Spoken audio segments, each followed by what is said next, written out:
자, 얘들아 독서 한번 들어가 볼까? 미래적으로 6평을 통해서 뽑자. 9평 때 내가 뭘 봐야 되지? 수능 때 뭘 봐야 되지?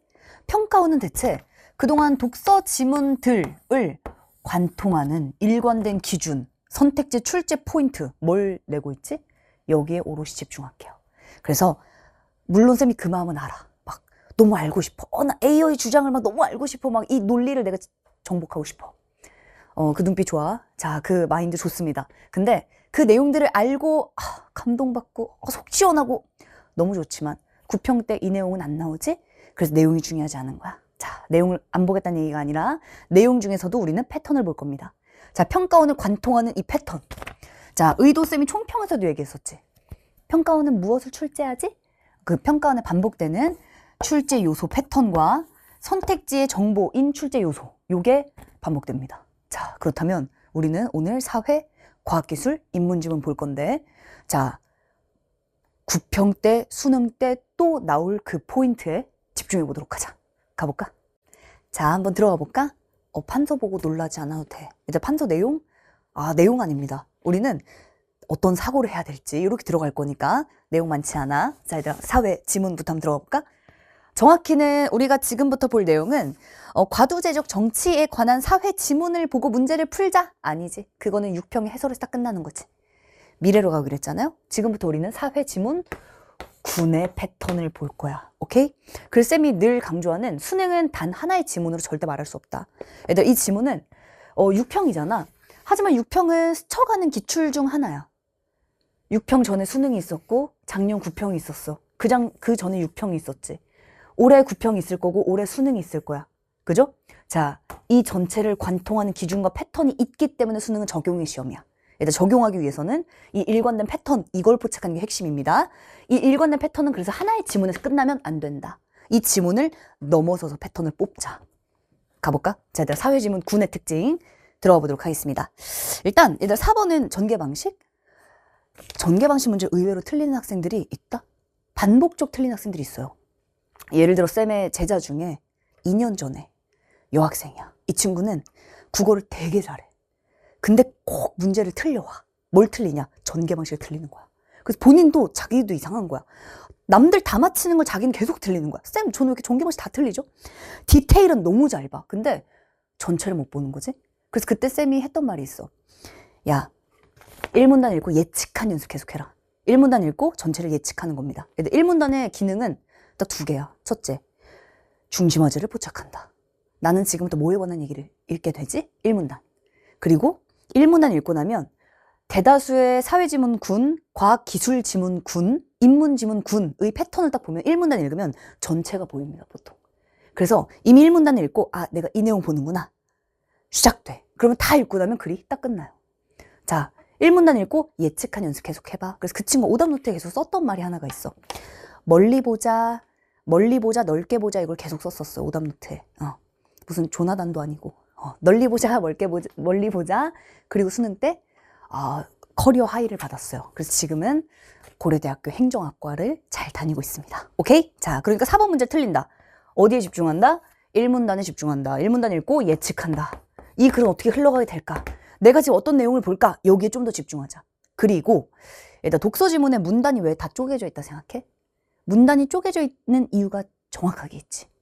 문단이 바뀔 때 세부적인 내용의 디테일이 약간 바뀐다는 뜻이거든. 그래서 문단에 어디에 집중해야 될까? 그럼 문단이 바뀌었어. 그럼 지금부터 우리는 무슨 내용 보게 되지? 그걸 잡아주는 게 어디겠어? 앞부분입니다. 논술에서의 이 논리적인 글의 핵심은 2과일씩이야. 그래서 1문단이 가장 중요해. 문단의 첫 문장이 가장 중요합니다. 자, 옆에다 4번 옆에. 자, 1문단 보고 예측한다. 문단의 첫 문장에 집중한다. 그럼 지금부터 내가 이 내용 보는구나. 잡고 들어가는 거야. 오케이? 자, 이렇게 딱 적어 놓을게. 5번에 과두제적 경영 동그라미. 딱 봐도 이 개념 너무 중요할 거잖아? 근데 보니까 적절하지 않은 거야. 특징이 여러 개 나올 것 같아. 그죠? 자, 과두제적 경영이라는 이 개념에 집중하자. 특징은 여러 개 나올 수 있습니다. 자, 이제 6번. 오케이. 자, 6번은 딱히 힌트라 보기 좀 어려울 것 같고, 7번. 적절 동그라미. 핵심이 중요하겠네? 일단 법지문에서, 경제지문에서, 우리 사회지문에서 보기가 나왔어. 보기는 대응해라는 얘기야. 대응해라. 개념 대응. 자, 지문 속 개념 읽고 대응하자.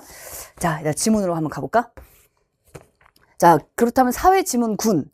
이 지문은 약간 정체성이 모호한 게 경제의 용어를 쓰긴 썼어요. 근데 일반적인 경제 원리가 막 나오는 게 아니야. 그래서 사실은 조금 할만하기도 했지, 그치? 개념에 집중하자. 자, 경제 용어를 사용한 사회 지문. 일단 사회 지문에서 옆에다 2개만 적어볼까?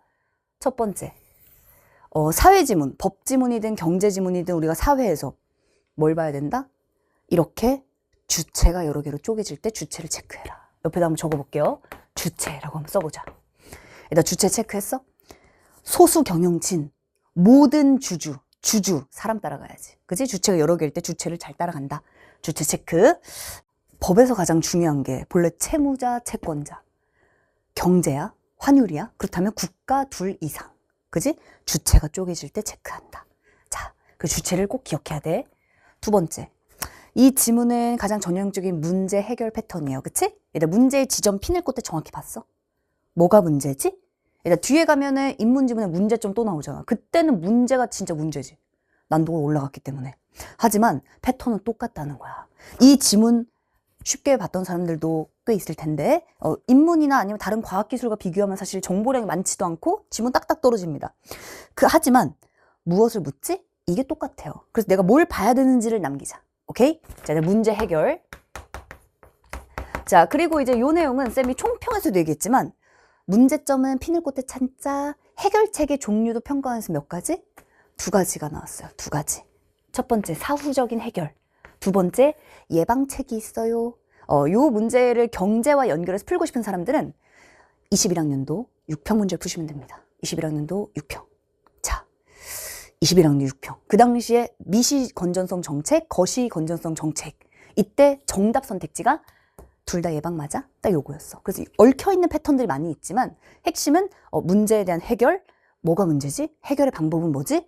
해결의 종류도 디테일하게는 쪼개질 수 있다. 까지 기억하자. 자, 그러면 얘들아 지문으로 가서 한번 개념만 가볍게 가볼게요. 독해의 기본 단위는 개념 정의. 자, 1문단. 정당과 같은 꺽쇠 꺽자. 얘들아 예시잖아. 예시는 꺽쇠 이퀄 정치 조직 동그라미. 얘들아 정치 조직과 정당은 치환될 수 있습니다. 그래서 우리가 예시는 꺽쇠 꺾는 거야. 같은 거니까. 자, 민주적 절차 당연하다. 그런데 일부 소수. 얘들아 동그라미 주체. 주체는 우리 괄호 할까? 좋아요. 그럼 주체는 괄호하면서 따라가자. 일부 소수에게 권력이 집중되어 있는 경우 동그라미. 얘들 조건이잖아. 그러면 이 부분은 출제되겠네? 출제 포인트네? 집중해야지. 얘들 뭐가 출제되는가? 우리가 지문 독해할 때 지문 독해를 잘한다는 건 뭐겠어? 문제를 잘 맞히면 돼요. 그럼 문제를 잘 맞힌다는 건 선택지 판단을 잘해야 돼. 그러면 선택지 판단할 때 필요한 사고, 그 선택지에 들어있는 중요한 정보를 포착하는 바로 그 사고를 독해할 때 봐야 되는 거지. 우리가 선지 분석을 이제 오늘 할 건데 선지 분석이 왜 중요하냐? 자, 여기가 가장 중요하다. 일단 우리가 1년 동안 수능 때까지 열심히 달리잖아. 문제를 많이 푸는 게 의미가 없는 이유는 자, 문제를 많이 풀다 보면 결국은 어떤 감을 잡을 수는 있어. 언어적 감각이 있으면 100개의 문제를 풀다 보면 느낌을 알 거야. 잠깐만. 계속 물어보네? 개념의 정의를 계속 물어보네? 조건과 결과 계속 물어보네? 조건과 결과도 이런 식으로 표현을 하네? 어떻게 표현하지? 면, 경우, 때, 시, 따라, 수록, 만으로 표현하네? 자, 순서를 바꿀 수도 있어요. 위해서, 려면으로 표현하네? 요렇게. 자, 그런 부분들을 100세트를 풀고 나면 결과로 수렴될 수 있어. 감이 있다면.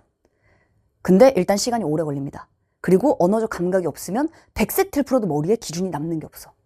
자, 얘들아 선택지.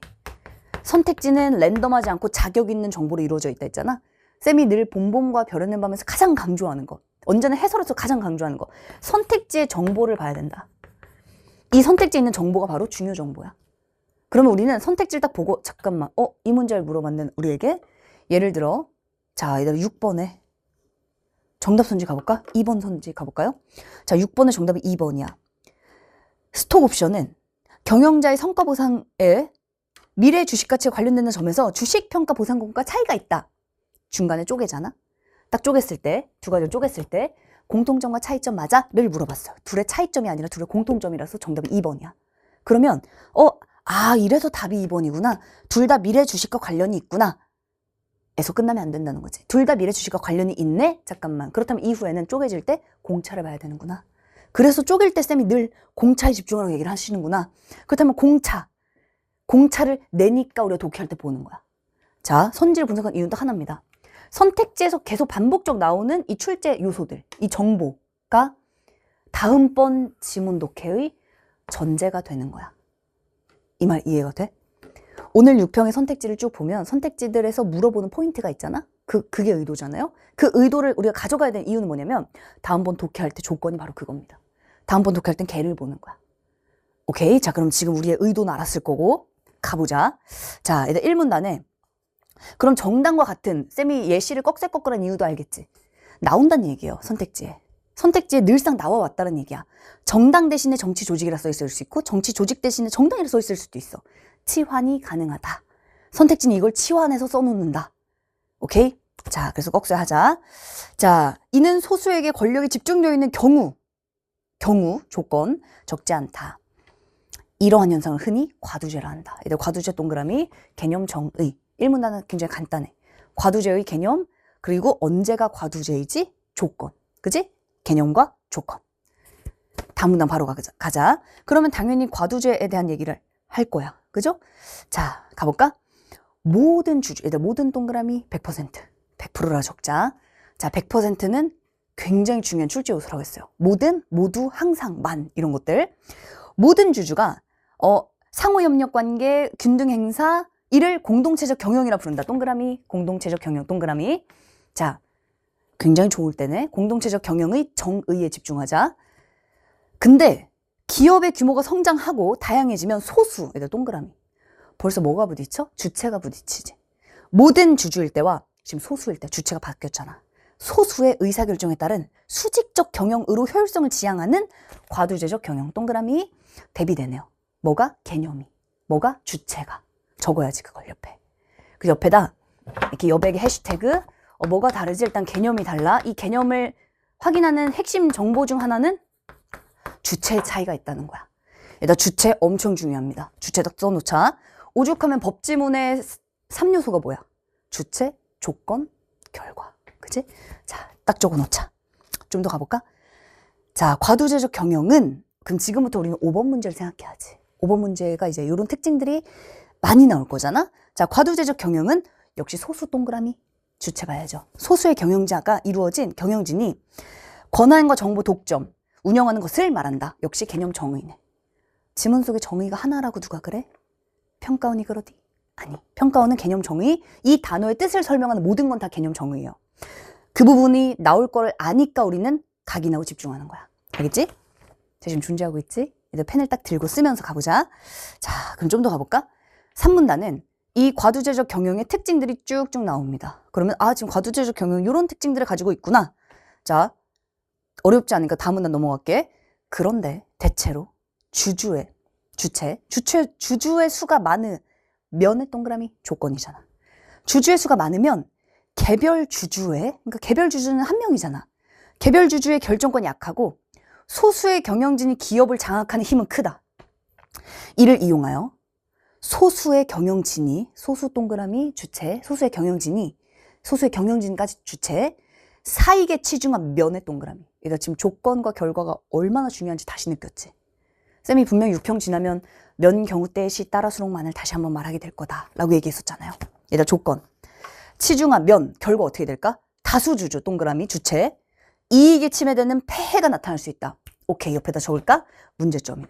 그지? 문제 상황 정확하게 포착했어? 단순히 소수의 경영진이 있는 것 자체의 문제야? 그 문제 아니에요. 소수의 경영진이 있을 수 있지? 그 문제가 아니야. 뭐가 문제야? 문제 피늘 꽃을 찾자 했었지. 소수의 경영진이 사익에 치중할 때 다수 주주의 이익이 침해되는 그때가 문제의 지점인 거야. 오케이? 그게 문제입니다. 그래서 문제의 지점은 피늘 꽃을 정확하게 찾아라. 그 사례가 두 가지가 나열되지. 일단 나열 열거 중요한 논리 구조인 거 알지? 나열 열거. 자, 그럼 다음 문단 가보자. 자, 방금 문제점 봤어요, 뭔지? 단순히 소수 경영진이 문제가 아니라 이 포인트가 문제야. 그걸 보는 거야. 이게 있다가 인문지문 똑같이 나와. 가볼까? 자, 이러한 문제점을 완화하기 위해서 얘들 위해 밑줄. 자, 위해서려면 뒤에 나오는 건 조건이네. 그치? 자, 뒤에 조건 볼까? 기업이 동그라미 주체 체크. 기업이 경영자와 동그라미 계약을 체결하여 급여 이외의 경제적 이익을 동기로 부여한 방안이 있다. 밑줄 쫙. 해결책 벌써 나왔습니다. 경제적 이익을 통해 동기를 부여해주면 돼. 쌤이 그리고 메타버스 설명하면서 얼마나 평가원이 시의성에 예민한가 얘기했었잖아. 이렇게 예민하다니. 여기 나와 있는 스톡 옵션 이런 거 있잖아요. 사실 최근에 가장 핫한 바깥 세상의 이슈 중 하나가 하이브와 미니진 씨의 그 갈등 구조가 있어요. 그 핵심 중 하나가 스톡 옵션 갈등이에요. 오케이? 자, 그만큼 시의적절한, 시의성 넘친다. 일단 가보자. 자, 기업과 경영자가 계약을 체결하여 급여 이외의 이익을 다시 한번 주는 거야. 예를 들어. 자, 그럼 지금부터 우리 예로 들어서 볼 건 어차피 뭐겠어? 일단 예시가 나오는 순간 무슨 생각해야 돼? 지금 이게 중요한 게 아니야. 예시가 나오는 순간 무슨 생각해줘야 돼? 대응하자, 이게 있어야지. 방금 말한 이 개념을 그대로 사례는 대응하는 겁니다. 그럼 이제부터 우리가 볼 내용들은 경제적 이익을 부여하는 방식을 볼 거야. 그지? 자, 그럼 첫 번째 스톡 옵션 동그라미. 첫 번째 해결책 스톡 옵션. 구체적 해결책 사례 스톡 옵션. 경영자에게 주체 체크, 경영자에게 부여한다. 이 권리를 행사할지 말지는 자유고 경영자는 매수 시점을 유리하게 선택할 수 있다. 이게 뭐가 된다는 얘기야? 경제적 이익이 된다는 얘기입니다. 그지? 자, 이제 스톡 옵션을 좀 더 이게 무슨 얘기냐면, 자, 매수 시점을 유리하게. 매수라는 건 사는 거야, 파는 거야? 매수, 사는 거야. 자, 그러면 주식 가치가 쫙 올라가요, 만약에. 내가 열심히 일해가지고 1년 뒤에 주식 가치가 100억이 뛰었어. 주식이 빵 떴어. 근데 매수할 때는 그럼 본래는 이 100억 가치에 맞춰서 돈을 주고 사야 되잖아. 근데 매수 시점을 유리하게 하는 거니까 뜨기 전에 1,000원짜리일 때 사는 걸로 내가 딱 설정하는 거야. 근데 지금은 이 1,000원짜리가 100만 원이 됐어. 야, 엄청나네. 그치? 근데 내가 1,000원에 이걸 살 수 있어. 내가 매수 시점 맘대로 할 수 있으니까. 그러면 이만큼은 시세 차익이 되는 거야. 자, 근데 스톡 옵션의 개념을 정확히 몰라도 이게 경제적 이익을 부여하는구나 라고 말면 돼. 오케이? 자, 스톡 옵션에 대해 물어보면 개념만 정의하면 되잖아. 개념만 확인하면 되잖아. 자, 얘들 좀 더 가보자. 그래서 지금 문제를 완화하는 방법 첫 번째, 자, 스톡 옵션의 권리를 부여하면 된다. 두 번째, 또니까 나열되고 있잖아. 나열 열거는 중요한 출제 포인트야. 숫자 딱 붙이자. 숫자를 붙인다는 얘기는 이거 나올 거라는 거 내가 알고 있어 이런 뜻이야. 숫자 붙일게. 1. 스톡 옵션 권리. 2. 두 번째, 주식 평가 보상권의 방식. 숫자 2. 해결책 두 가지. 두 가지의 내용을 체크하면 된다. 이제 두 번째 해결책. 주식 평가 보상권의 방식은, 자, 경영자가 올랐을 때 조건 보여? 그지? 올랐을 때 상응한 보상을 받는 거야. 오케이. 6번에 정답 가볼까? 6번 정답 2번이지. 그래서 스톡 옵션은 경영자의 성과 보상이 미래의 주식 가치에 관련되는 점에서 주식 평가 보상권과 공통점이죠. 둘 다 미래의 주식이 올라갔을 때 이득을 얻는 거잖아. 그래서 2번 정답. 2번이 답이라는 게 중요하지 않고 옆에다 적어보자. 공통점과 차이점을 포착하자. 오케이? 자, 둘의 공통점은 뭐야? 둘 다 이익을 준다라는 겁니다. 그지? 오케이. 자, 이익의 동기부여가 된다라는 거야. 다음 문단 마지막. 기업 경영의 건전성을 확보하기 위해 마련된 공적 제도들이니까 지금부터 여러 개가 나열되겠네. 자, 내 공적 제도들은 폐해를 방지하는 기능. 오케이, 밑줄 쫙. 폐해를 방지하는 기능을 할 수 있다. 문제를 방지하는 기능을 할 수 있습니다. 가볼까? 자, 첫 번째 경영공시제도 이런 거야. 두 번째 사회이사제도 이런 거야. 끝. 그러니까 지문이 대단히 깔끔해. 우리가 지금 보는 내용들이 개념 정의. 자, 다시 한번 정리할게. 우리가 지금 포착했어야 되는 내용 첫 번째, 정의된 개념은 놓치면 끝나지. 그지? 두 번째, 조건과 결과 놓치면 안 됩니다. 세 번째, 주체를 체크한다. 네 번째, 열거 나열됐을 때 숫자를 딱딱 붙여준다. 문제의 지점을 피늘 꽂듯 찾는다. 해결책을 포착한다. 해결책의 방법도 크게 4개나 나왔어요, 사례가. 오케이? 이렇게 지문이 흘러갔어.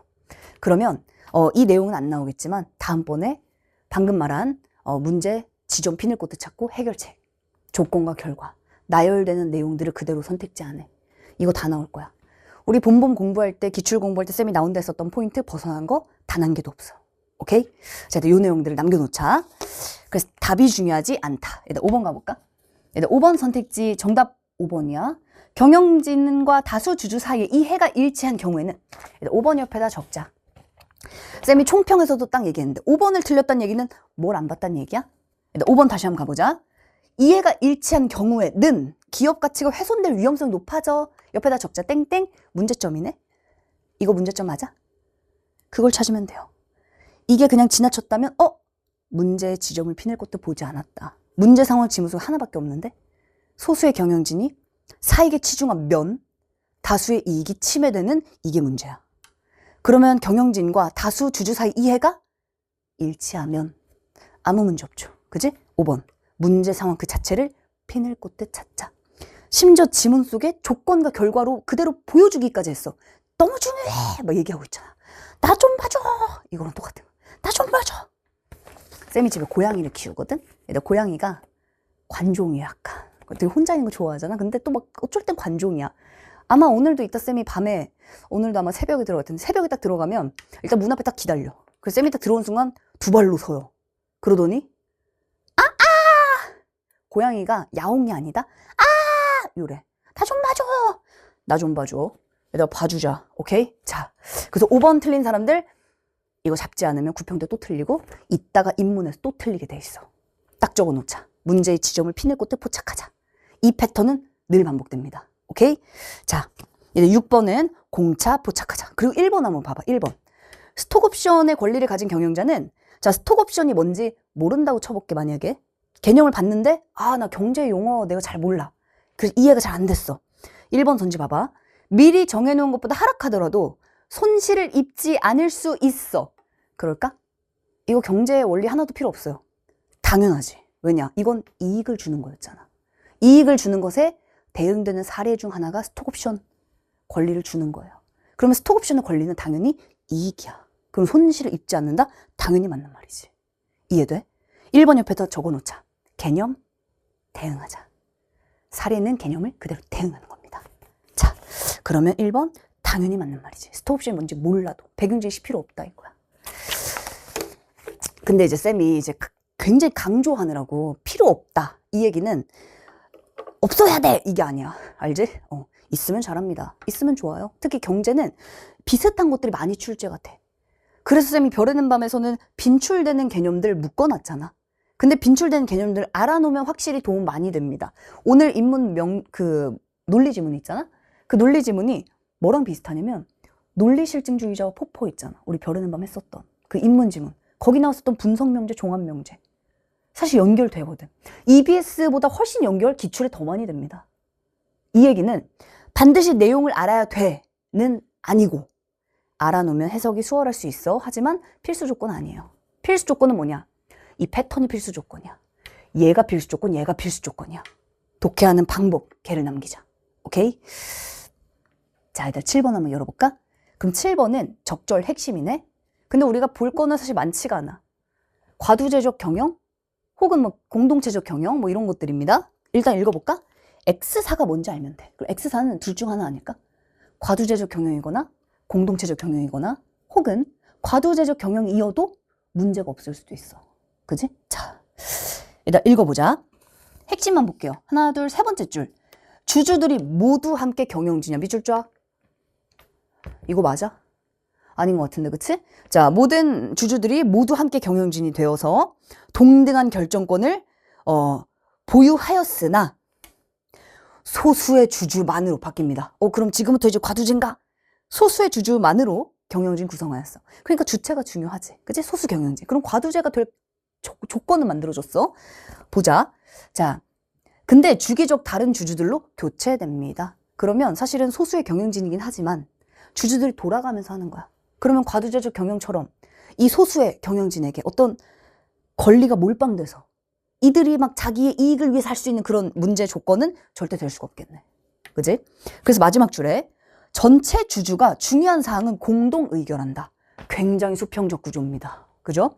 자, 그러면 정답 1번 가볼까? X사는 주주들 사이 평등성이 강해서 이런 문제가 안 생겨. 정답이지. 그지? 문제가 생긴 경우는 딱 하나. 소수 주주들이 자기들의 사익만을 위했을 때 다수의 주주에게 피해가 갔을 때 문제가 생긴다. 그러면 7번도 뭘 물어본 거야? 너 문제점 봤어? 지문의 문제점 딱 하나인데 그거 봤어? 그걸 똑같이 물어본 게 5번과 7번입니다. 문제점이 전혀 아니기 때문에 정답 1번이지. 문제 지점을 피낼 곳을 찾는다. 그것만 잘하면 이 세트에 지금 어려운 문제들 2문제를 다 풀어낼 수 있어. 오케이? 자, 그 패턴을 잘 정리해 놓으세요. 자, 그러면 과학기술로 한번 넘어가 볼까? 일단 과학기술도 똑같아. 다시 한번 구호로 외쳐볼게요. 지문 하나 의미 없다. 지문 100개 기준 찾자. 일단 하나의 기준이 있잖아. 과학기술 어떤 기준이 있다면 어떤 지문을 나에게 줬을 때 다 풀어낼 수 있는 거. 이게 수능이야. 그래서 적용이 가능하다. 가볼게요. 자, 얘들아 과학기술. 8번 일치불일치, 이거 아주 전형적인 일치불일치. 일치불일치가 어떤 것들을 물어봤는지 일단 확인해보자. 독해 기본 단위 개념 정의. 얼마나 많이 나왔는가. 지금 확인할까? 1번 선지. 플라스틱 중합 개념이지.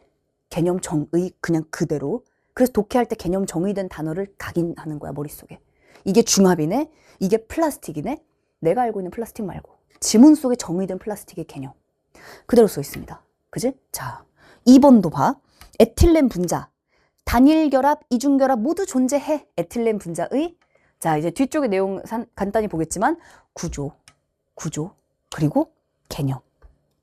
그지? 2번은 좀 더 구조에 가깝네요. 구조. 적고 있지? 얘들아 3번. 구조가 여기서만 나오고 끝날까? 아니. 웬만한 데서 다 나와. 구조 체크하자. 얘들아 3번. 플라스틱의 명칭의 유래는 개념 그 자체. 플라스틱의 개념 그 자체. 3번. 그러니까 내용들을 보고 1, 2, 3번 쉽게 제쳤다. 잘했어요. 근데 구평 때 또 잘해야지. 수능 때 또 잘해야지. 그러려면 개념의 정의에 집중하자. 이거 가장 기본이라는 거야. 기본값. 나머지 4, 5번은 과학기술에 절대 빠질 수 없는 원리 과정에서 출제가 됐죠. 그치? 자, 얘들아 9번. 기억에 대한 이해로 가장 적절한. 기억 볼까? 이 중합 과정. 과학기술의 핵심은 원리 과정. 자, 9번 과정에 집중해보자. 그럼 9번 문제를 틀렸다는 얘기는 하나네. 중합 과정을 놓쳐버린 거지. 자, 쌤이 항상 강조하는 말이 있다. 아는 것과 하는 건 달라요. 강의를 들어보니까 아, 쌤 원리 방법 다 알고 있었는데요? 그 중요한 거 당연히 알죠? 무조건 나오잖아요? 근데 실제로 내가 그걸 중요하게 보고 정보를 포착해서 문제를 푸는 건 좀 다르다는 거야. 그러니까 일단 첫 번째, 뭐가 중요한지 알아야 돼. 우리가 체화가 필요한 이유는 뭐냐면 툭 치면 나와야 돼요, 시험장에서. 시험장에서 학생들이 이렇게 얘기를 많이 해. 국어는 강의를 들으면 대가 막 뭔가 막 많고 막 감동적이고 이런 것들이 많이 있는데 실전에서는 그냥 읽고 풀게 된다. 그입급 풀하게 된다. 우리 수능에서의 목표가 뭔지 알아? 그입급 풀하는 거야. 그냥 읽고 그냥 풀어도 문제를 다 맞히는 게 우리의 목표예요. 이게 가능하려면 어때야 될까? 봤을 때 나의 뇌피셜로 읽으면 안 되겠지. 뭘 요구하지? 뭐가 출제되지? 뭐가 반복된 패턴이지? 머릿속에 출제 포인트와 독해에서의 물어보는 패턴들 이게 머리에 정확하게 있어야 돼. 그러면 그냥 읽어도 그 부분 안 보일 수가 없어. 면경우 대시 따라서만 이제 무조건 보이잖아. 그 부분 보이면 100% 출제되잖아. 그런 것들이 많아져야 된다는 거야. 그리고 그런 것들이 실전에서 툭 치면 바로 나와야 된다는 거야. 그걸 위한 조건은 딱 하나. 반복이 차이를 만든다. 반복하셔야 됩니다. 그럼 반복은 내용 반복 아니잖아. 기준을 반복해야지. 패턴을 반복해야지. 출제 포인트를 반복해야지. 그러면 그냥 읽고 그냥 풀어도 정답 고를 수 있어요. 오케이? 일단 9번 문제 원리 방법 하자. 찾자. 오케이? 자, 이거 한번 해보자. 이따 10번은 이 문제 풀어봐서 알잖아. 우리가 지금 이 시간은 같이 내용 보고 문제 푸는 시간 아니거든. 뽑아내는 시간이에요. 예를 들어 10번의 보기를 딱 봤을 때 사슬 보이는 순간 우리가 지문 독해할 때 사슬은 마지막 부분, 뒷부분에 나와. 사슬에 대한 얘기는 뒤에밖에 없어. 그럼 예를 들어 보기를 쭉 보면서 가지를 친 구조는 조밀하게 배열되기 힘들고 직선형 구조의 사설들은 한 방향으로 나란히 조밀하는. 잠깐만, 이거는 결정 영역이네? 했으면 베스트고. 근데 만약에 보기를 봤어. 뭔 말이야 이게? 왜 갑자기 새로운 얘기를 하는 거 같지? 라고 생각이 들었다고 해보자. 그럼 1번 선지를 보는 거야. 유연하게 하려면 가보다 나로 이루어진 소재가 적합하게 이거 지금 마지막에 이 비례관계 묻는 거구나 라는 걸 선지를 보고 파악해도 나 빼드란 얘기예요. 요 말 이해돼? 그러려면 조건이 하나 있지. 지문 독해할 때 얘를 봐야지. 이거 내겠네? 근데 앞에서는 안 냈단 말이지? 그렇다면 이거 왜 안 내지? 100% 내는데? 마지막. 그 마지막 읽을 때 결정 영역의 비례관계만 파악하면 이거만큼 쉬운 문제가 없어요. 10번에 3번 문제 제일 쉬워 지금. 오케이? 요 말 이해되지? 10번 옆에다 딱 적자. 일단 보기는 사례입니다. 사례는 뭐다? 대응이다. 그럼 지문 속의 개념을 대응할 수밖에 없어요. 어떤 개념을 대응할까? 를 생각하면 결정 영역 금방 찾지. 그지? 두 번째, 비례관계, 조건과 결과에 집중하자. 이거 어제 그냥 그대로 냈어요. 요거는 해설지만 봐도 그대로. 오케이? 요거는 쌤이 따로 설명하지 않을게. 비례관계 마지막 부분에 포착하면 돼. 자, 결정 영역의 개념 정의 체크하고, 결정 영역일 땐 유연성이 낮아 충격이 약하고 화살표 표시. 그지? 자, 점점 불투명해지고 밀도가 높아져서 단단해지고 민감성은 감소하고 열에 의해 잘 변형되지 않아. 이거 어제 그냥 그대로 갖다 연결하면 됩니다. 비례관계. 풀 수 있어. 그래서 독해력이라는 게 뭔가 피지컬 이게 아니라는 거야. 문제를 많이 풀면 그게 아니지. 하나를 풀더라도 다음번에 비례관계 나오는구나. 이걸 포착해야 되겠다. 개념 정의 이를 포착하자. 원리 과정을 따라갈까? 근데 구조를 놓치는 순간 원리 과정도 못 따라가네? 구조부터 집중하자. 이게 머리에 남아야 된다는 거야. 알겠지? 자, 얘들아 그럼 1문단부터. 자, 앞부분에 플라스틱 개념 나오고, 자, 2문단에 자, 중합의 개념 체크, 그리고 공유 결합 쪼개집니다. 단일 결합과 이중 결합 딱 쪼개지고. 자, 공유 전자 쌍이 많을 수록의 동그라미. 자, 지금부터는 조건 나옵니다. 안정화의 조건이지. 전자 쌍이 많을 수록 강하다. 그리고 대부분의 원자는 지금부터 구조 나와요. 얘들 구조 볼까? 자, 그러면 이런 구조는 쌤이 과학기술은 이미지화 시킬 수 있다. 기억하지? 이미지화를 적극 활용하자. 내가 그림 그리는 그림이 중요한 게 아니라 그림은 사람마다 다 다르게 나올 수 있어.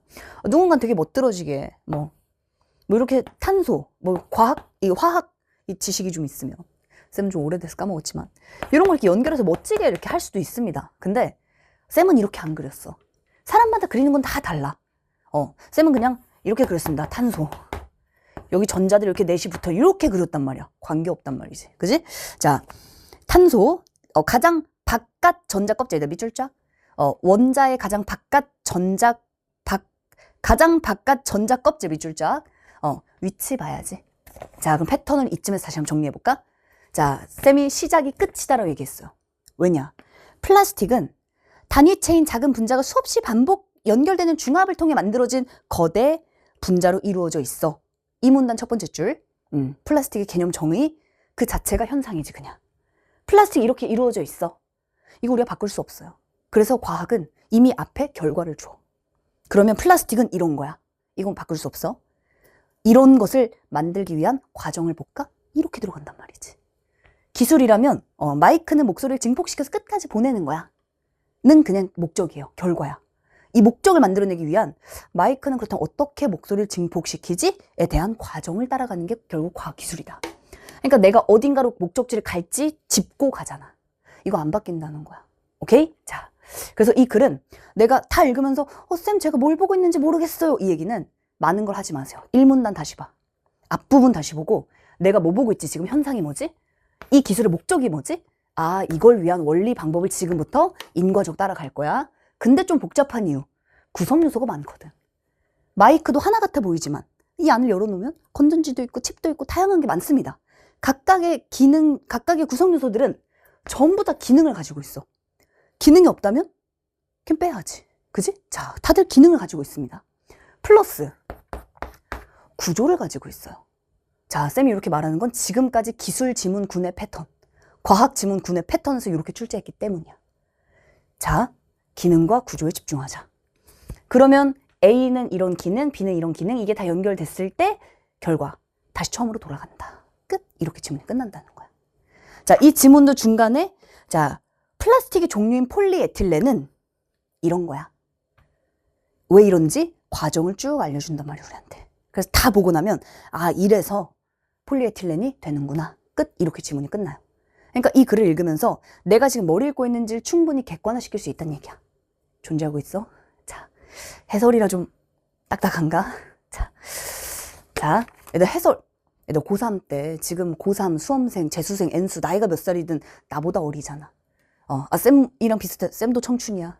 왜 이래? 쌤도 청춘이야. 자, 그러니까 지금 원하는 거 다 알 수 있어. 얘들 삶이 앞으로 우리가 그려나갈 삶은 뭐든 다 알 수 있습니다. 밝게 가자. 알겠지? 지난주 현장에서 쉬는 시간에 살짝 나갔더니 그 층에 음악학원이 하나 있는 거야. 초등학생들 음악학원. 쉬는 시간 딱 나가니까 연주 소리가 막 나. 여행을 떠나요. 연주를 하는 거야. 메아리 소. 너무 발랄해. 그리고 이제 쌤이 강의실 딱 들어왔더니 어두침침하지. 자, 얘들아, 충분히 발랄할 때입니다. 알겠지? 점수 중요하지 않아요. 금방 올릴 수 있어. 그래서 내가 지금 과학기술은 이렇게 구성되어 있구나. 이 내용은 쌤이 정말 그동안 몇 번을 봤나 몰라. 9평 때 또 볼걸? 올해 수능에서 또 보게 될 거예요. 예를 남길게. 애들 요 내용 꼼꼼하게 적어놓고, 자, 이 과정을 거치고 나서 특히 여기 하나만 더 쓸까? 위치와 이동 봐주셔야 됩니다. 위치와 이동. 이런 거야. 위치가 뭐냐면 가장 바깥쪽에 있는 껍질 여기 위치한다는 이런 게 시험에 나온다는 거야. 안에 있는 핵에 위치하는가 아니면 가장 바깥쪽에 있는 껍질에 위치하는가, 세포막에 위치하는가, 세포벽에 위치하는가, 폐에 있는가, 심장에 있는가, 이게 나온다는 거 시험에. 위치 보자. 자, 가장 바깥 전자 껍질의 전자 수가 8개가 될 때, 얘들 조건 체크. 자, 이 가장 바깥쪽의 전자 수가 8개가 될 때 조건, 안정화된다. 그래서 안정화의 조건입니다, 지금. 8개가 되면 안정적이야. 자, 근데 탄소 원자는 밖에 4개의 전자를 가지고 있어요. 8개가 돼야 된다고 하니까. 그래서 다른 원자들과 전자를 공유해서 안정화될 수 있어. 자, 거대한 분자의 골격을 이룰 수 있다. 안정화의 조건. 다음 문단 한번 넘어가 볼게요. 문단이 바뀔 때 집중하자, 첫 문장에. 자, 플라스틱의 한 종류인 폴리에틸렌은 중합과정 거쳐 만들어진다. 결과잖아, 그냥. 그럼 지금부터 중합과정을 어떻게 거쳐서 이게 만들어지지? 그러니까 나올 가능성이 99%란 얘기야. 가보자. 에틸렌은, 그럼 지금부터 구조 체크할까? 에틸렌의 개념 정의 자체가 곧 구조네. 그만큼 구조는 과학기술에서는 핵심이라는 거야. 일단 법지문에 구조 나와, 안 나와? 인문지문에 구조 나와, 안 나와? 안 나오지. 각각의 독서는 문학은 갈래별로 이듯 독서는 주제별로 요구하는 게 다 다르다는 거야. 그래서 우리가 다 주제별로 끊어서 공부하잖아. 주제별 패턴을 남기자, 머릿속에. 자, 가볼게요. 에틸렌은, 그럼 지금부터 에틸렌의 개념 정의로 들어가 볼까? 자, 에틸렌은 2개의 탄소 원자. 어머, 에틸렌은 자기소개 자체가, 정의 자체가 구조네. 그만큼 과학은 구조가 너무 중요하네. 그죠? 자, 에틸렌은 2개의 탄소 원자, 4개의 수소 원자. 이미지화 시키라는 거야. 그럼 훨씬 더 이해가 쉬워지니까. 자, 2개의 탄소 원자. 이 탄소 이렇게 2개의 탄소 원자, 이게 에틸렌이에요. 자, 2개의 탄소 원자가 원자와 4개의 수소 원자로 이루어져 있고, 자, 이렇게 4개의 수소 원자. 뭐 수소는 삼각형 해도 되고 아무렇게나 해도 돼. 자, 4개의 수소 원자로 이루어져 있는데 2개의 탄소 원자는 서로 이중결합. 얘들아, 이중결합의 개념 정의 있어야지. 그래서 앞에서 이중결합은 두 쌍을 공유하는 거였어. 전자 두 쌍 공유하는 거. 전자가 이렇게 붙어 있으니까 이렇게 두 쌍을 공유하면 이중결합이네. 오케이, 이중결합합니다. 그리고 각각 수소 원자와는 단일 결합을 한다. 각각 수소 원자는 단일 결합을 한다. 이 정도로 그릴까? 그림은 아무렇게나 그려도 돼요. 내가 이해할 수 있을 정도로. 이 구조가 중요하다는 걸 아니까 우리 지금 그림을 따라가는 거야. 구조가 중요한 애를 집중하면 돼. 좀 더 가볼까?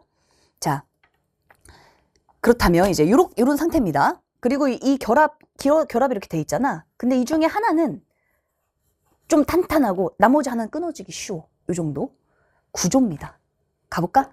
중요한 건 에틸렌의 중합에는 여러 가지 방법이 있는데, 그럼 다음 문단 딱 보니까 이제부터는 에틸렌의 중합 과정을 알려줄 거잖아. 그럼 지금부터 어떻게 중합을 하지? 어떻게 중합이라는 건 분자가 수없이 반복 연결되는 거야? 어떻게 이 에틸렌 분자가 계속 연결되지? 이 과정을 지금부터 한번 따라가 보자. 과정을 내가 보고 있구나.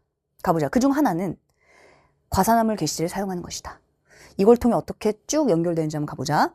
자, 열을 흡수한 과산화물 개시제는 가장 바깥 껍질의 위치, 가장 바깥 껍질, 얘를 안쪽 껍질로 바꿨을 때 나는 맞힐 수 있을까?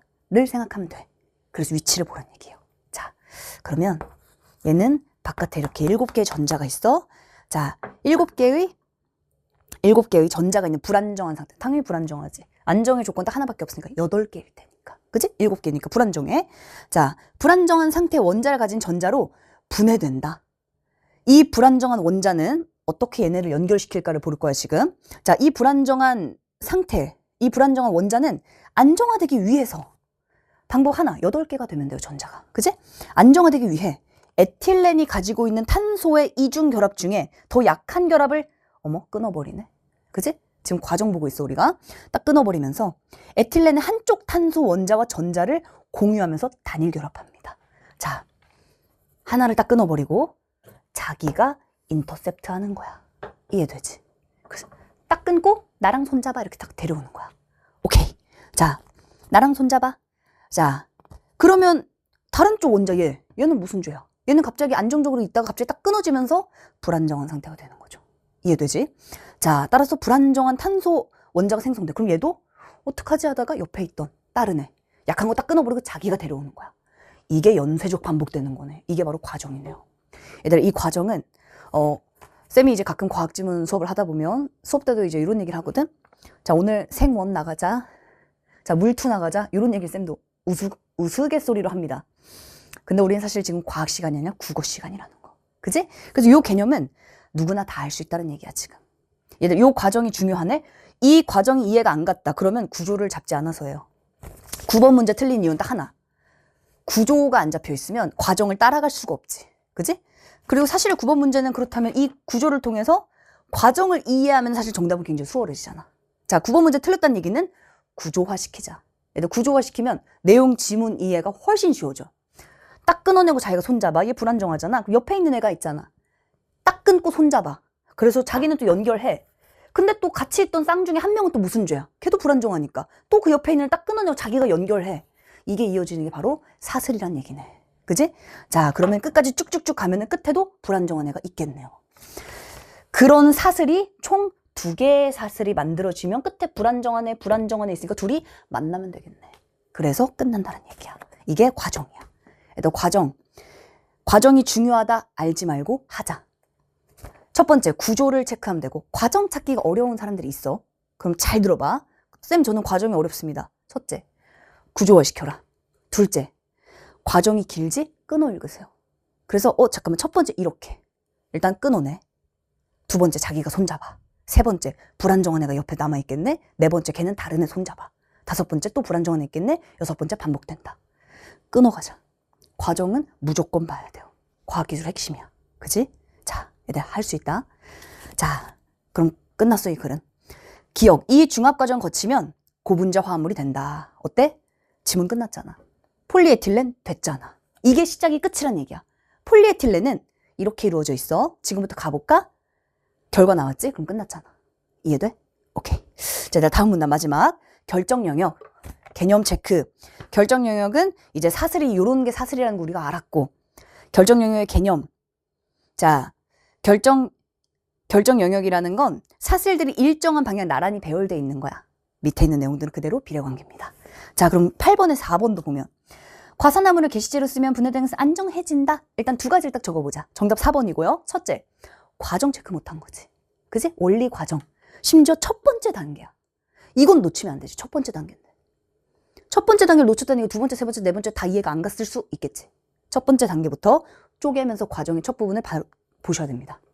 두 번째, 안정화의 조건이 틀렸잖아. 그러니까 얘는 힌트라는 거를 두 가지로나 온몸으로 표현하고 있단 말이야. 얘들 8번 옆에, 8번에 4번 옆에 1번 과정 체크하자. 2번 안정화의 조건 보자. 자, 과산화물을 게시제로 쓰면 얘가 불안정하기 때문에 가서 안정화된 애를 흔들어서 불안정하게 만들어 버리잖아요. 그지? 자, 정답 4번. 얘들 9번에 그리고 1번 가볼까?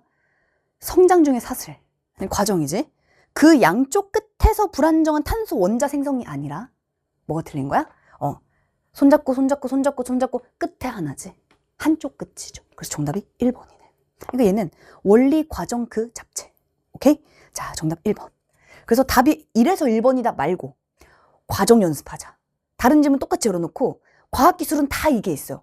내가 과학기술 가장 약하잖아? 그러면 사실 눈 뜨자마자 뭐부터 해야 돼? 약한 거부터 해야 되잖아. 근데 사람 마음이 참 이런 게 있어. 내가 잘하는 걸 좀 하고 싶어. 그래서 인문지문 잘하는데 인문지문을 좀 많이 풀게 돼 있어. 그걸 바꾸면 점수 바로 바뀐다. 오케이? 눈 뜨면은 과정 체크하자. 그러면은 하루에 한 세트만 해봐봐. 한 달이면 30번이야. 30번이지만 내용 30개가 아니지? 나는 기준을 30번을 반복하는 거예요. 각인될 수밖에 없어. 보이는 게 달라질 수밖에 없어. 많은 후기가 증명합니다. 알겠지? 자, 얘들 10번은 아까 얘기한 것처럼 결정 영역, 비례관계 포착하자. 얘들 마지막 인문지문 한번 가볼게요. 얘들 인문지문. 쌤이 굉장히 심플하게 쓰지 않았어? 인문지문이 무엇이 중요한가? 자, 이 내용은 이렇게 내용이 어렵잖아. 그러면 지문의 내용의 완전 매몰되고 끝날 수도 있거든. 그래서 쌤이 더 강조해놨어요. 옆에다 일단 적어보자. 인문의 핵심. 사람이지. 사람, 주장, 견해, 론, 설, 주의, 논변. 이런 단어에 집중해라. 한마디로 하나의 생각의 덩어리가 인문의 핵심이에요. 인문지문은 답이 없으니까. 답이 없기 때문에 뭐도 많이 나와? A어가 막 주장을 해. 그게 절대 답이 아니지. 그지? 그래서 까잖아. 그래서 주장이 나오면 비판의 내용이 나오고, 비판 안에 뭐 해야 돼? 비판의 지점을 피낼 곳을 찾아야지. 문제를 지적하네? 문제점을 피낼 곳을 찾아야지. 오케이? 자, 그 내용 똑같이 들어있잖아. 사회지문이랑. 다르지 않다는 거야. 얘들 패턴에 집중하자. 자, 사람의 주장, 개념이 나오네? 뒤에 명제라는 건 문장이란 뜻이에요. 문장. 그게 문장이든 단어든 관계없어요. 개념이 나오면 사례는 그대로 대응한다. 일단 12번, 13번, 14번, 15번, 16번 문제 가볼게. 봐봐라. 자, 이 지문은 생각보다 굉장히 심플해. 일단 12번 A의 입장, 동그라미. A의 주장 그 자체네. 12번을 틀렸다. 이건 쌤이 총평에서 얘기했어. 12번 틀렸다. 딱 걸렸어. 이거 안 봤잖아. 쌤이 분명히 개념 쪼개지네. 얘들아 쪼개질 때 뭐부터 보라 했었지? 쪼개진 다음에 결과물은 그 말 그대로 결과야. 예를 들어 사람, 남자와 여자로 딱 쪼갰어요. 그러면 남자의 특징, 여자의 특징, 공차 내겠다는 거 여기까지 다 알잖아. 공차를 내겠지? 근데 쌤 분명히 말했잖아. 제일 많이 틀리는 게 있다. 갈라지는 순간 두 가지를 생각해라. 첫째, 갈라지는 그렇지 기준이야. 얘를 봐야 된다. 어디서 갈라졌지? 남녀의 염색체의 차이에서 갈라졌나? 생물학적 성별로 갈라졌나? 기준을 보셔야 돼요. 갈라지는 순간 첫 번째 기준. 두 번째가 공차야. 그럼 12번에 정답 4번. 틀린 이유는 딱 하나. 갈라질 때 기준 안 봤다. 옆에다 빨리 적자. 땡땡 기준. 일단 도덕 용어의 용법은 기수라는 사실의 종류에 따라 갈라진 거야. 지문 바로 가볼까? 일단 지문 속에서 자 하나 둘 3문단 3문단의 네 번째 줄. 도덕 용어의 두 가지 용법 구분하지 못해서라고 주장한다. 자, 두 가지 뭐 그럼 지금부터 구분 분류한다는 얘기잖아. 쪼갠다는 얘기잖아. 쪼갠다는 건 기준부터 보라 했었지. 그러면 도덕 용어는 첫 번째 쪼개집니다. 표현적 용법, 감정을 표현하는 거야. 두 번째, 기술적 용법, 사실을 기술하는 거야. 쪼갰어요. 그러면 만약에 선택지에 자 12번 선택지에 기술하는 사실의 종류는 당연히 틀렸지. 한쪽은 사실 기술, 한쪽은 감정이잖아. 그러니까 틀렸잖아. 기준이. 예를 들어 사실 기술 여부에 따라 이렇게 나왔더라면 맞는 말이 되는 겁니다. 한쪽은 사실 기술 하고 한쪽은 안 하잖아. 기준부터 쪼개자. 갈라질 때는 기준 보자. 얘가 또 출제될 거야. 구평 때, 수능 때. 오케이? 정답 4번. 자, 얘들 13번. A로부터 추론한 내용 적절 동그라미. 다이렉트로 정답 바로 가자. A 조금 이따 가볼게요. 자, 14번을 틀렸다. 에헤이, 요거 틀린 건 이유 딱 하나밖에 없어. A의 주장 봤어? 정확하게? 자, 분명히 인문지문은 자, 과학기술처럼 지문의 길이는 비슷합니다. 근데 10개의 문장이 있다 했을 때 10개의 문장이 다 중요한가? 아니야. 오늘의 핵심은 4개밖에 없어요. 가에서 2개, 나에서 2개. 딱 4개. 나머지 내용들은 이 중에서도 10문장 중에 핵심은 한 문장이야. 나머지 문장들은 다 부연되고 연결되는 것들이야. 같은 얘기를 하고 있을 수도 있어. 핵심에 집중해야 돼. 그래서 A의 주장이 뭐지? 다 읽었는데 뭘 많이 봤는데 A가 뭐라 주장했지? 를 모른다. 다른 거 다 필요 없어. A의 주장 하나를 찾는 연습만 계속해야 돼. 그러면 점수 올라. 알겠지? A의 주장 정답 4번. A어는 진리 적합성을 절대 가질 수 없어. 이게 A의 주장 첫 번째였잖아. 그러니까 갖는다. 그럼 바로 틀렸잖아. 이게 첫 번째 주장인데? 첫 번째도 아니야. 거의 가에서는 핵심 주장이 이거 하나잖아. 그걸 틀렸다는 거야 지금. 엄청 문제가 심각한 거야. 영쌤이 협박하는 거 맞아. 얘들 14번 틀렸다? 내가 인문의 주장을 안 보네? P면 Q이다, P이다, 따라서 Q이다. 이딴 거 안 봐도 돼요. 주장 체크하자. 오케이? 자, 얘들 14번 주장. 그거 보면 여러 가지를 더 많이 볼 수 있고 문제 더 많이 맞힐 수 있어. 얘들 15번 기억. 야, 요것도 적을까? 문제의 지점은 피낼 곳에 찾자. 내가 15번 틀렸다는 거 이유 딱 하나야. 내가 뭘 깠는지를 안 봤구나. 봤다고 해도 더 정교하게 보란 얘기구나. 자, 내가 뭘 지적했어? 나로 가볼까? 자, 그럼 나부터 한번 들어가 볼게요. 1문단 가볼까? 1문단 첫 번째 줄. 자, 윤리학의 특정 견해 뭐겠어? 우리 알고 있는 거 하나밖에 없잖아. 위에 있는 A의 주장 그 자체죠. 그치? 자, 요 견해에 대한 비판 동그라미. 그럼 이걸 딱 보자마자 어머? 비판의 지점을 피낼 것도 찾자. 이 생각이 있어야 되는 거야. 가보자. 자, P면 Q이다. P면 Q이다. P이다 따라서 Q이다. 의 논증을 전권 긍정식이라고 하자. 전권 긍정식. 이것도 사실 개념 정의 그냥 그 자체잖아. 이걸 이런 문장을 전권 긍정식이라고 부르는 거야. 전권 긍정식의 개념 정의 문장으로 써 있는 것 뿐입니다. 자, 이 얘기는 뭐냐? 설명해 주잖아요. P면 Q이다와 P이다. P면 그리고 P이다. 두 전제가 참이면 조건, 결론 반드시 참이다. Q이다는 반드시 참이다. 이렇게 된다는 뜻이야. 근데 어떤 문장이 우리 중요한 거는 뭘 비판하지 대체?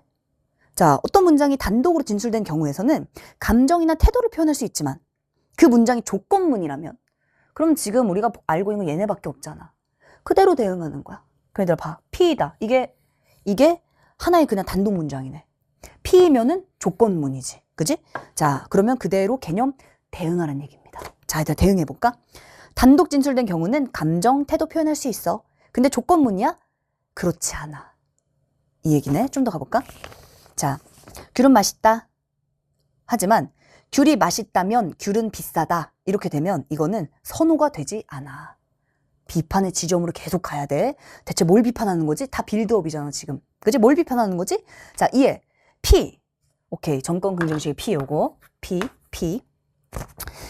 자, P면 Q이다와 P면 Q이다의 P와 이때 P랑 P이다의 P는 내용의 차이가 생겨. 방금 봤잖아 우리가 어떤 차이인지. 한쪽은 감정 표현 돼. 한쪽은 안 돼. 그치? 자, 내용의 차이가 생겨. 그러므로 이 두 가지가 다른데 어떻게 같은 결과가 나와? 잘못된 거 아니야? 이게 비판의 지점이네. 그죠? 자, 이게 바로 기억이야. 몇몇 논리학자들이 제기한 문제. 그럼 그 문제 지점 정리하자.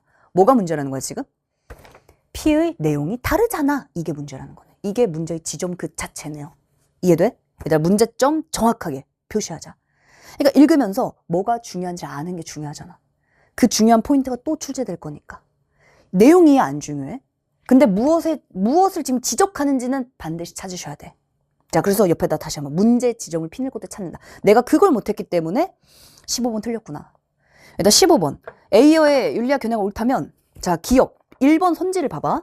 1번 선지가 나머지 중에서도 거의 유일하게 A어에 대한 비판 그 자체로 써 있잖아. A어에 대한 비판이야.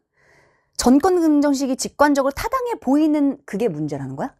아니지. 그게 문제라는 게 아니라 P의 내용 다르잖아. 차이가 있잖아. 근데 어떻게 같은 결과 도출해? 내용의 차이가 있는데 얘가 문제인 거잖아요. 그러니까 정답 1번이야. 비판의 지점을 피낼 곳에 찾으면 이거 비판 내용 아닌데? 그지? 정답 1번. 핵심에 집중하자. 내용 말고 답이 1번인 거 안 중요해. 이게 아니라 다음번에도 내가 비판의 지점을 정확하게 찾지 않으면 틀릴 수 있겠다. 내가 이걸 틀렸다는 얘기는 요거 하자를 남기자. 자, 일단 좀 더 가볼까? 자, 하지만 이제 뒤에서 행크스라는 사람이 나옵니다. 행크스가 쉴드 치는 사람이야. 그치? 자, 그러므로 A의 윤리학 견해를 고수하려면 이렇게 하거나 이렇게 해야 돼. 이에 대해 행크스는 다음과 같은 논의를 전개하였다. 그럼 지금부터는 우리는 행크스의 주장을 볼 겁니다. 자, 행크스가 똑같이 같이 비판할지 아니면 뭐라고 주장할지 한번 따라가 보는 거야. A의 문제 13번 다이렉트로 가보자. 자, A 전체 표절은 나쁘다 라는 문장은 자, 요 문장 이제 도덕 문장의 앞에 내용 보면 도덕 문장. 이 문장은 나쁨이란 속성을 부여한 내용 가져. 무슨 얘기하는 걸까? 얘가 주장은 다 하나야. A 전체에서 주장 다 한 줄. 그 한 줄에 집중하는 거야. 뭐라고 하고 싶은 거지 지금? 자, 가보자. 화자의 문장 진술은 내용과 완전히 무관하지 않기 때문에 단독 진술이든 요거든 아니면 조건문이든 판단적이야. 그럼 벌써 약간 느낌이 오잖아. 분명히 앞에서 이 몇몇 논리학자들이 뭐라고 깠냐면 P랑 P는 달라. 근데 지금 벌써 뭐라고 하고 있어? 행크스는 두 가지는 다르지 않아. 둘 다 판단적이야. 이렇게 말하고 있잖아요. 그치? 자, 둘 다 판단적이야. 판단적이라는 건 이런 뜻이야. 개념 정의. 자, 두 줄 밑에 모든 판단적. 얘들 모든 100%. 모든 판단적 문장은 참 거짓일 수 있어. 조건문에 포함된 것도 판단적이야. 단독도 판단적이야. 내용의 차이 없어. 바로 나온 애들 밑줄 쫙. 내용의 차이가 없다. 밑줄 별표. 뭘 깠어? 문제의 지점을 다시 깠네. 생각 100% 다르잖아 지금. 그치? 그럼 A의 핵심은 딱 하나네. 차이가 없어. 다 판단적이야. 이게 핵심이네. 자, 그래서 13번의 정답은 자, 판단적이지 않다. 이거 당연히 제쳐야 되는 거지. 이미 13번 들어갈 때 내 머릿속엔 정답이 있어야 돼. A를 다 읽고 나서 핵심. 판단적 본질 일치하는 끝까지 같은 얘기 하잖아, 지금. 끝까지 핵심은 딱 하나야. 판단적 본질 일치하나. 둘 다 판단적이야. 대상의 속성 부여할 수 있어, 둘 다. 이게 정답이 되는 거야. 그러면 이걸 설명하고 있는 가장 비슷하게 말하고 있는 걔가 답일 거예요. 왜냐? 적절의 문제는 핵심 하나를 포착하라는 게 평가원의 의도니까. 그러면 13번 정답 5번이지. 판단적 본질 유지할 수 있어. 핵심에 집중하자. 얘들 13번 옆에 다시 쓰자. 다이렉트로 문제 풀기. 적절한 거 핵심, 다이렉트로 정답 바로 들어간다. 오케이? 자, 그럼 A어의 주장만 보면 될 것 같은데 얘들 가로 가볼까? 전통 윤리학 삼각형. 이름만 딱 봐도 전통이 붙었다는 얘기는 지금은 생각이 좀 다르다. 이 뉘앙스잖아. 전통적으로 과거에는 대다수의 사람들은 그지? 이런 내용과 이제 부딪힌 내용이 나올 겁니다. 하지만 전통적 윤리학자의 주장 중요해 안 중요해? 쌤이 분명 인문지문은 분량 많은 게 중요하다고 하지 않았는데 지금 존재하고 있지? 엄청 중요한 얘기야. A어가 지금 지문의 주인공이야. A어의 주장만 중요하지 않다는 얘기입니다. 전통 윤리학자의 주장 딱 한 줄 나와 있어. 그 한 줄도 시험에 출제돼. 우리는 전통 윤리학자와 A어의 주장 하나하나씩이 무게가 똑같아요. 왜냐면 우리한테 중요한 건 지문이 아니거든. 문제를 잘 맞히기 위해 지문을 보는 거야. 전통 윤리학자의 주장 딱 한 줄 볼까? 도덕 용어에 대해 객관적 근거를 찾는 거야. 네 줄 쫙. 이거 한 줄이지. 도덕 용어에 대해 객관적 근거를 찾는 거야. 그 한 줄이 나온다는 얘기예요. 가보자 계속. A어는 동그라미. 그럼 A어는 이거에 대해 아마도 다른 생각일 것 같긴 한데 자, A어의 주장은 뭘까? 바로 밑줄 치자 얘들아. 도덕 문장의 정의, 쌤이 이제 정의는 얘기 안 할게.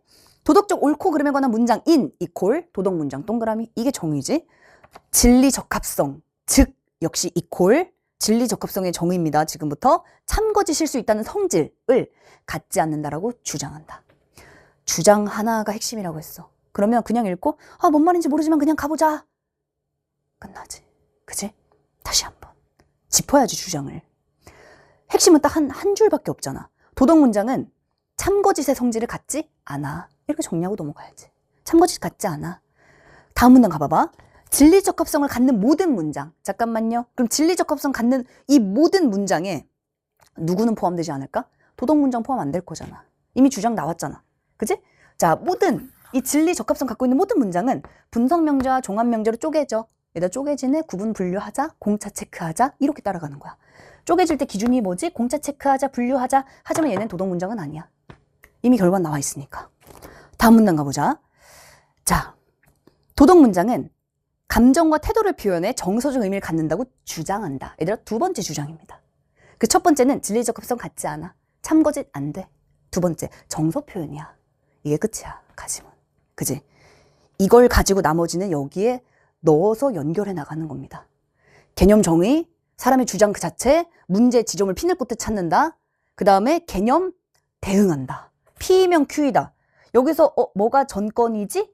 얘네가 전건. 이게 전건. 뭐가 단문이지? 뭐가 단문이고 뭐가 조건문이지? 개념에 그대로 대응한다. 이것만 잘하면 돼. 뭘 해야 될지 알겠지? 거기에 집중하자. 자, 그러면 얘들아 12번 봤고요. 13번 봤고 14번도 그래. 진리적 함수 절대 갖지 않는다가 핵심이었고. 자, 얘들아 마지막 16번은 사실 이미 여기까지 쭉 오면서 굉장히 반복적인 패턴과 출제 포인트를 쭉 봤습니다. 16번 핵심. 얘도 작은 지문이라 생각하면 돼. 똑같이 읽어나가는 거야. 이 지문은 무슨 얘기를 하고 있지? 자, 자선은 옳다. 폭력은 나쁘다. 태도를 표현한다. 그럼 지금부터 여기서 핵심을 봐봐. 이제 두 번째 줄에 태도 동그라미. 도덕 문장을 포함하는 자선은 옳다면 봉사는 옳다. 조건문이죠. 그지? 자, 이 조건문은 태도에 대한 태도야. 잠깐만, 그럼 뭐가 태도겠어? 자선이 옳다면 봉사는 옳다. 자선은 옳다면 이게 태도네. 뒤에 있는 거 봉사는 옳다. 얘도 태도겠네요. 이게 개념을 대응하는 얘기야. 이걸 읽으면서 태도 따로 밑에 사례 따로가 아니라 태도가 나왔잖아. 이 태도는 지금 이 사례에 대한 얘기잖아. 대응하고 연결하자. 그럼 얘들 정답 1번 가보자. 도덕 문장이 태도나 감정을 표현한다는 이 주장은 도덕 문장을 포함하는 조건문이 태도에 대한 태도를 표현한다는 보기의 주장과 상충하는군. 상충하지 않지. 왜냐? 보기 자체도 조건문, 태도에 대한 태도를 표현한다. 자선이 옳다면 태도, 봉사는 옳다. 태도. 도덕 문장 태도나 감정을 표현한다. 이 문장은 지금 지문 속에서 보기 안에서 도덕 문장이잖아. 그럼 이 얘기는 도덕 문장은 태도야. 같은 얘기잖아요. 상충하지 않는 거지. 그러니까 16번의 핵심 개념 대응하자. 자, 이제 독서 지문은 다시 한번 내가 놓친 포인트에 집중하고 내가 지금부터 뭘 해야 될지에 더 집중하고 그 부분들을 적용했을 때는 앞으로의 모든 문제풀이가 다 의미가 있을 거야. 그냥 문제를 풀자는 아무 의미 없습니다. 근데 기준이 정확해. 과학기술 뭐 물어볼지 알아. 나 인문지문 어떻게 할지 알아. 독해 기본 단위 개념 볼 거야. 조건, 결과, 표지 볼 거야. 법지문 나오네. 주체, 요건, 결과에 따라서 읽어낼 거야. 이 기준이 있으면 모든 것들이 다 체화가 되는 거야. 알겠지? 그렇게 우리 9편까지 수능까지 열심히 달려가 보도록 하자. 쌤도 강의에서 이 명확한 패턴들을 본봄에서 별에는 밤에서 이감 모의고사에서 꾸준히 강조해 오고 지문에 다 일관되게 적용하고 있는 거 다 알고 있을 거야. 그런 부분들 다시 한번 강화해보고 자, 일단 점수보다 우리 앞으로 9평 수능 때 점수 빡 올릴 거니까 그 미래적인 방향에 집중하도록 할게요. 얘들 시험 보느라 정말 고생 많았고 선택 과목도 꼭 체크하자. 알겠지? 고생했어.